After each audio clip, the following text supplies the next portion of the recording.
এরপরে আমাদের আর একটি গ্রুপ বাকি আছে, আমরা তার পরপরই আমাদের রেজাল্ট পাবলিশ হবে। আমরা সকলেই সেই দিকে মানসিকভাবে প্রস্তুতি নেব।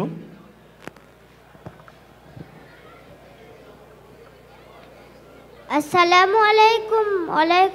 আসসালামু আলাইকুম।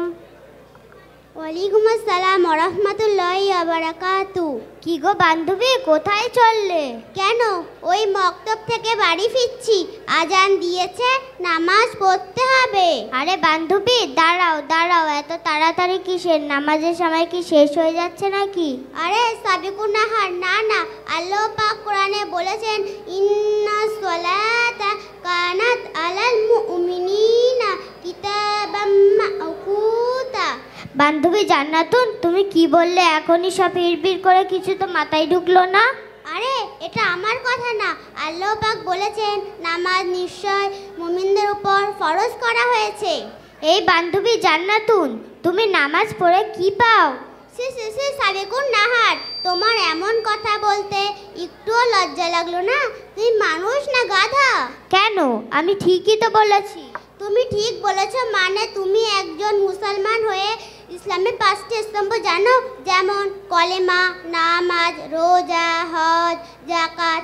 এই 5টা জিনিসের মধ্যে সর্বশ্রেষ্ঠ হলো নামাজ। যেমন রাসূল সাল্লাল্লাহু আলাইহি সাল্লাম বলেছেন আসসালাতু ইমাদুদ্দিন মান আকামা ফাকাদ হাকুমাদ্দিন। যে ব্যক্তি নামাজ প্রতিষ্ঠান করলো সে তার ধর্মকে মেনে নিল। আমান তারক ফ্যাকাত হাকুমাদ্দিন। আর যে ব্যক্তি নামাজ প্রতিষ্ঠান করলো না সে তার ধর্মকে ধ্বংস করে দিল। আচ্ছা সাবিকুন, তুমি একজন মুসলমান ঘরে জন্ম নিয়েও নামাজ জানো না? বলো তো, এক ওয়াক্ত নামাজ কাজা করলে তার সাজা কি জানো? না, তা আসলে জানি না।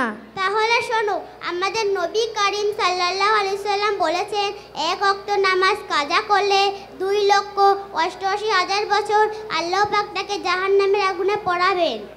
ওহো, এই কথা। সেই জন্যতে আমি তোমাদের মতো হাব্বা জুব্বা পরা মহিলাদেরকে পছন্দ করি না। আরে বাবা, সবাই যদি জান্নাতে যায় তাহলে জাহান্নামে যাবে কে? ওহো, তোমার দেখছি জাহান্নামে যাবার খুবই শখ। জাহান্নামের আযাব জানো কি? না, তা আসলে জানি না। তাহলে শোনো, দুনিয়ার আগুনের চেয়ে জাহান্নামের আগুন 70 গুণ বেশি হবে। তাহলে একবার ভাবো তো, দুনিয়ার আগুন কারোর গায়ে লাগলে তার চামড়া ঝলসে যায়, জাহান্নামের আগুন কতটা কঠিন ভেবে দেখেছো একবারও? ওহো, যখন হয় তখন দেখা যাবে। এখনই তুমি তোমার ফতোয়া তোমার কাছে রাখো তো, আমার অত জ্ঞান দিতে হবে না। আচ্ছা সাবিকুন, তুমি ইটভাটার আগুনে পা দিতে পারবে তো? না, তা আসলে পারবো না।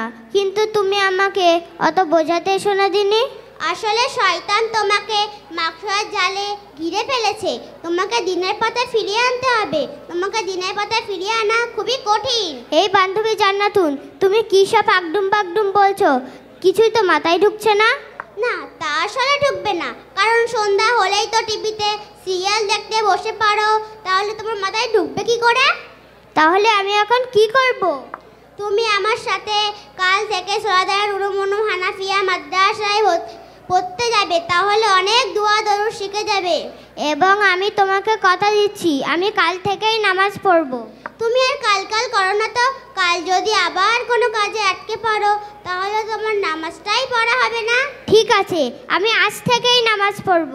ঠিক, তুমি আজ থেকেই নামাজ পড়বে তো সূরা ফাতিহাটা বলো তো শুনি।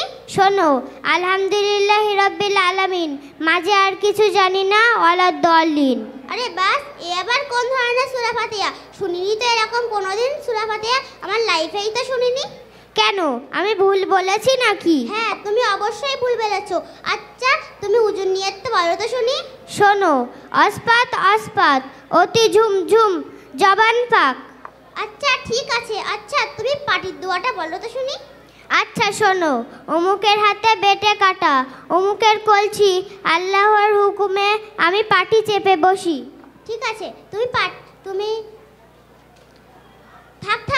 আর বলতে হবে না। তুমি কি সব আগডুম বাগডুম বলছো যার কোনো মাথা মুন্ডুই নেই? কেন, আমি যা বললাম সব ভুল বললাম নাকি? হ্যাঁ, তুমি অবশ্যই ভুল বলেছো। তাহলে আমি এখন কি করব বান্ধবী জান্নাতুন? তোমার কোনো চিন্তার কারণ নেই। আমি তোমাকে আগেই বললাম তো, সূরা উরুমুনু হানাফিয়া মাদ্রাসায় ভর্তি হয়ে যাবে, তাহলে অনেক দোয়া দরুদ শিখে যাবে।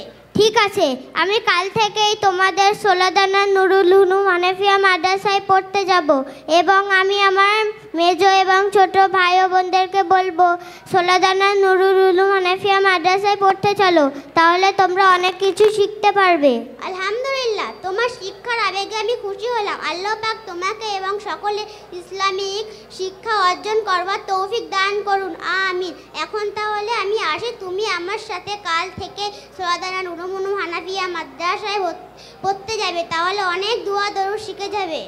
আসসালামু আলাইকুম ওয়া রাহমাতুল্লাহি ওয়া বারাকাতুহু। পরবর্তী এবং শেষ মোকালামার প্রতিযোগী এন